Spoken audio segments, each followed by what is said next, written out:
আসসালামু আলাইকুম প্রিয় দর্শক, সিরাজ টেকের নতুন একটি ভিডিওতে আপনাকে স্বাগতম। আপনি কি জানেন সঠিক মৌসুমে সঠিক ফসল চাষ করলে লাভ অনেক বেশি হতে পারে? আজকের ভিডিওতে আমরা জানব কোন মৌসুমে কোন ফসল চাষ করা সবচেয়ে লাভজনক এবং কিভাবে আপনি কম খরচে বেশি ফলন পেতে পারেন।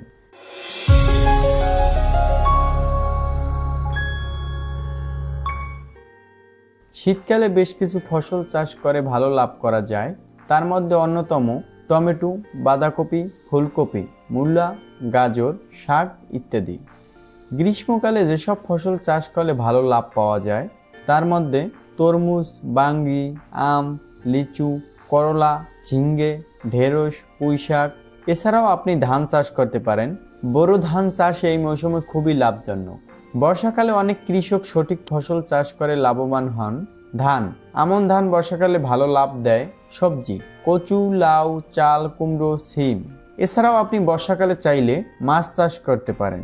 এই মৌসুমে পুকুর ও জলাশয়ে মাছ চাষও লাভজনক। শরৎ ও হেমন্তকালে কিছু নির্দিষ্ট ফসল বেশি লাভজনক। আউশ ও আমন ধানের চাষ এই সময় ভালো হয়। মুগ ডাল চাষ লাভজনক হতে পারে, তবে সবজির ক্ষেত্রে সিম, পেঁয়াজ, রসুন, কলা, পেঁপে চাষ করতে পারেন। সঠিক সময় সঠিক ফসল চাষ করলে লাভ নিশ্চিত। আপনি কোন মৌসুমে কোন ফসল চাষ করতে চান এটা সম্পূর্ণ নির্ভর করে আপনার উপরে।